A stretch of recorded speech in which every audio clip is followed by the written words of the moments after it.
Sa Arena Plus, astig ka sa sports. Dito, makakalaro ka sa isang app na sigurado. Ang official partner ng PBA, PVL at FIBA. Pwede ring panoorin sa app ang paborito mong sports. Maraming pagpipilian. Kahit saan man yan, masusubaybayan mo dito sa Pinas. Tuloy-tuloy na laro at saya, 24/7. Dito sa Arena Plus. Kaya download na at sumali sa Arena Plus. Dun tayo sa astig.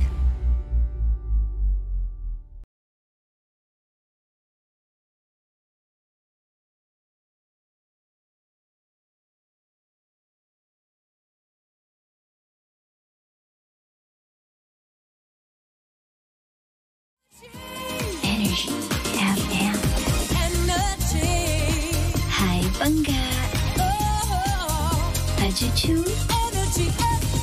This segment is brought to you by Arena Plus.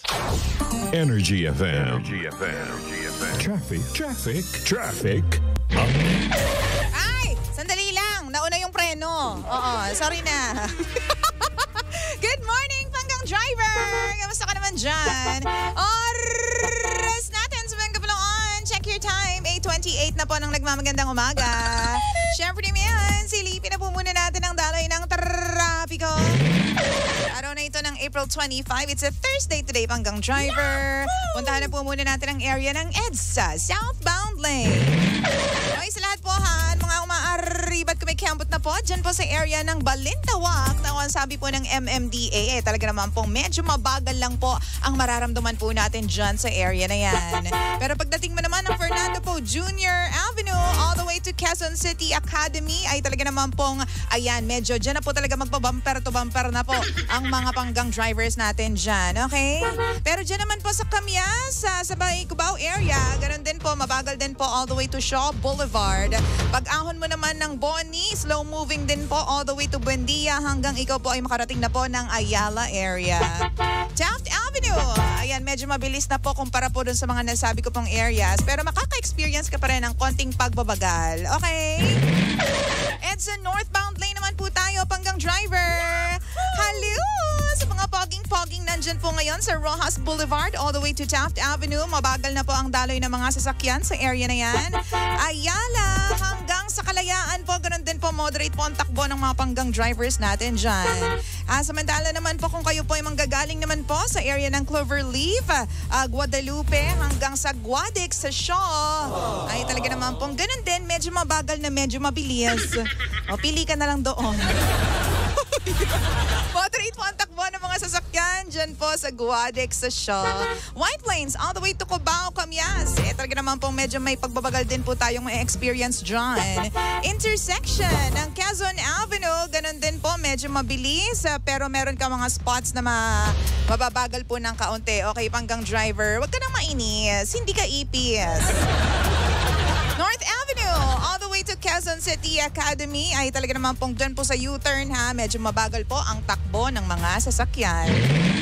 Puntahan naman po natin yung mga umaariba na po dyan sa C5 southbound lane. Hello naman po sa Panggang Driver natin na nandyan po ngayon sa CP Garcia. Naku, mabagal po ang takbo. Hindi naman po ganun kabagal, pero asahan mo na medyo may build up po sa area na yan. Okay? Moderate to heavy naman po ang inaasahan kung kayo po ay dadaan at babagtas dyan po sa area ng gate po ng Ateneo hanggang sa Libis flyover. Pababa po, moderate po ang takbo ng mga sasakyan.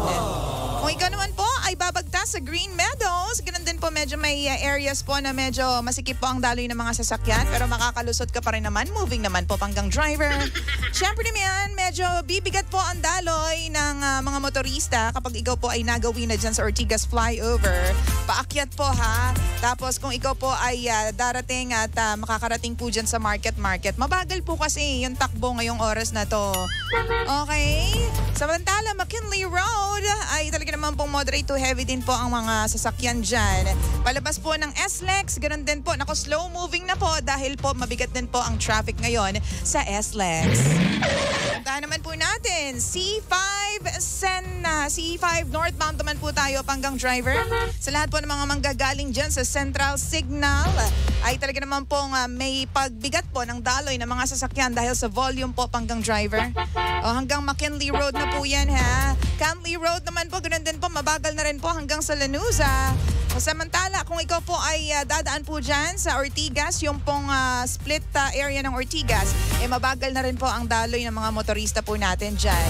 Samantala, mabigat na po, as in, sing bigat ng katabi mo. Yun pong area po ng Green Meadows. Dyan lang naman po yan ha. Tapos light na po ang takbo ng mga sasakyan. Tuloy-tuloy na po yan simula po sa Libis. Pero pagdating mo po ng Boni, dyan po ulit bibigat ang daloy ng mga sasakyan, panggang drivers ha. Tapos kung ikaw naman po ay makakarating po at talaga naman po ang dadaan, dyan po sa Gate 3 ng Ateneo. Nakaw, sinasabi ko sa iyo, more pasensya, more fun tayo pangga. Oo, dahil mabagal na po ang daloy ng mga sasakyan sa Gate 3 ng Ateneo.